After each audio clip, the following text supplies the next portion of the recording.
প্রাক্তন প্রধানমন্ত্রী মনমোহন সিংয়ের মৃত্যুতে শোক প্রকাশ করেনি ভারতীয় চলচ্চিত্র তারকারা। এমনকি অভিযোগ তুলেছে তৃণমূল সাংসদ অভিষেক গঙ্গোপাধ্যায়। সেই অভিযোগে বুঝি ঘৃণাহুতি পড়ল শাহরুখের টুইটে।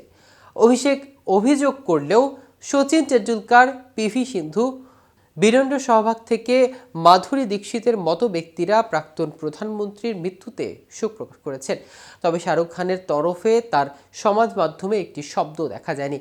বিষয়টি নজর এড়ায়নি তার অনুরাগীদের, ফলে আক্রমণ ধেয়ে এসেছে নায়কের দিকে।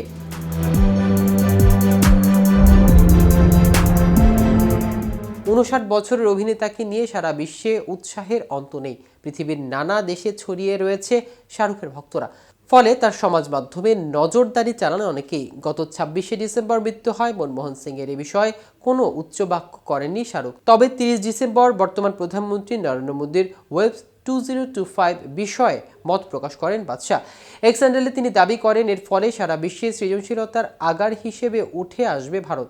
গত রবিবার মন কি বাত অনুষ্ঠানে নরেন্দ্র মোদী ঘোষণা করেছিলেন, আগামী ৫ থেকে ৯ ফেব্রুয়ারি ২০২৫ world audio visual entertainment summit আয়োজন করবে ভারত। এর প্রেক্ষিতে শাহরুখ এক্স হ্যান্ডেলে লেখেন, এটি এমন একটি অনুষ্ঠান যা আমাদের চলচ্চিত্র জগতের সম্মান বাড়াবে এবং ভারতীয় অর্থনীতিতে এর গুরুত্বের কথা বোঝাবে। এই সঙ্গে এর শক্তি ও ক্ষমতার কথাও জানাবে।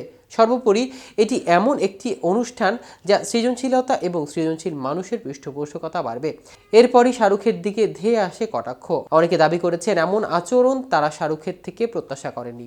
এদিকে মায়ানগরীকে বিদায় জানালেন অনুরাগ কাশ্যপ। বলিউডের প্রথম সারি পরিচালকদের মধ্যে যার নাম ওঠে দর্শক ও সমালোচকদের কাছে সমাদৃত। তিনি হঠাৎ এই সিদ্ধান্ত কেন নিলেন? বলিউড নিয়ে কি তিনি বিরক্ত? সন্তোষজনকভাবে কাজ করতে পারছেন না? তার মতে বর্তমানে চলচ্চিত্রে মানোন্নয়ন অপেক্ষা ছবির বাণিজ্যের দিকে বেশি মনোযোগী দেওয়া হচ্ছে। ছবির কাজ শুরুর আগে স্থির হয়ে যাচ্ছে কিভাবে প্রচার করা হবে, লাভের অঙ্কের পরিমাণ কত হতে পারে ইত্যাদি। এই বিষয়টি নিয়ে তিনি হতাশ। অনুরাগ এমন জায়গায় ছবি বানাতে চান যেখানে উদ্দীপনা থাকবে, তাই তিনি দক্ষিণ ইন্ডাস্ট্রিজে পাড়ি দেওয়ার সিদ্ধান্ত নিয়েছেন। পরিচালকের কথায়, যে ছবি ইতোমধ্যে রয়েছে সেগুলো রিমেক বানানো হয়। এই মানসিকতাতেই আমাদের সমস্যা। এছাড়াও নতুন প্রজন্মের অভিনেতাদের মধ্যে ইতিবাচক প্রবণতা তৈরি করেছে কাস্টিং এজেন্সি। ভালো অভিনেতা হওয়ার প্রচেষ্টা নয়, বরং রাতারাতি তারকা হওয়ার পিছনে ছুটছেন তারা। আখেরে আরও লাভ হচ্ছে না, ক্ষতিগ্রস্ত হচ্ছে ছবি। অভিনয়ের ওয়ার্কশপে নয়, শুধুই জিমে পাঠানো হচ্ছে তাদের। অদ্যপান্ত গ্ল্যামারকে প্রাধান্য দেওয়া হচ্ছে বলেন এই অনুরাগ। তাদের এমন মগজ ধুলাই করা হচ্ছে, তারা অভিনয় দক্ষতার চেয়ে প্রচারে আলোর বেশি আকৃষ্ট হচ্ছে।